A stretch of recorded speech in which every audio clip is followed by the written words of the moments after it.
সকালবেলা শুনি আমার ছোট ভাই আমাকে ডাকতেছে, ভাইয়া এই ভাইয়া। আমি বললাম কি হলো, এত সকাল সকাল ডাকতেছিস কেন? সে বলল, ভাইয়া 200টা টাকা দে না। আমি বললাম এই সাত সকালের টাকা দিয়ে কি করবি? সে বলল দে না ভাইয়া, দরকার আছে। আমি বললাম আগে বল কি দরকার, তারপর দিব। সে বলল বলতে পারবো না, টাকাটা খুব দরকার, আমার লাইফের প্রশ্ন ভাইয়া। আমি বললাম বলতে পারলে বল টাকার কি দরকার, না হলে ফুট এখান থেকে, আমার কাছে টাকা নেই।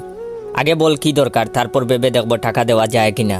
সে বলল, ভাইয়া অনেক দিন থেকে একটা মেয়েকে ভালোবাসি, কিন্তু বলতে সাহস পাই না। আজ অনেক কষ্টে মনের সাহস জুগিয়েছি, কিন্তু পকেটে সাহস নাই, টাকাটা দে না ভাই।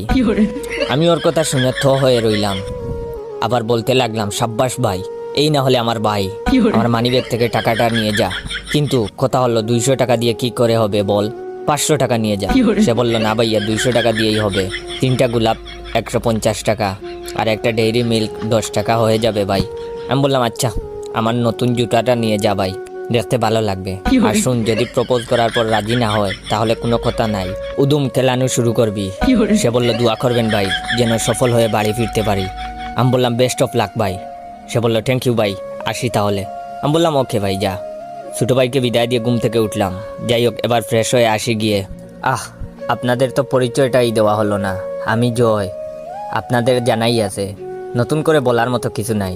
নতুন করে বলার মতো শুধু এইটাই, এতক্ষণ যার সাথে কথা বলছিলাম সে আমার ছোট ভাই আরিফ। এই বছর ক্লাস 6-এ উঠলো। ওর সম্পর্কে আর কি বলবো, এমনিতেই বুঝতে পারবেন। যাই হোক, গল্পে ফেরা যাক। আমি ফ্রেশ হয়ে হালকা একটা নাস্তা করে বাড়ি থেকে বেরিয়ে পড়লাম। একটা চায়ের দোকানে বসে আপন মনে সিগারেট ফুঁকতেছি। এর মাঝেই হঠাৎ মোবাইলের রিংটোন বাজতে লাগলো। মনে মনে কোন শালায় বিরক্ত করলো বলে তার 14 গোষ্ঠী উদ্ধার করতে লাগলাম। মোবাইলটা বের করতে স্তব্ধ হয়ে গেলাম। আমার একমাত্র প্রাক্তন গার্লফ্রেন্ড অনুর নাম্বার দেখাই বুকটা সেট করে উঠলো। এই বুঝি থাপ্পড় খেলাম। সেই থাপ্পড় কি আর ভুলা যায়? সে বলল আমার সাথে নাকি ব্রেকআপ করবে। তার মানে কি আমার ছোট ভাই তার সাথে রিলেশন করতেছে? যাই হোক, পরের পার্টে সম্পূর্ণ দেখতে পারবেন। তার আগে ভাইয়ের এই ভিডিওটা বেশি বেশি করে কপি লিঙ্ক করে দিবেন। ধন্যবাদ।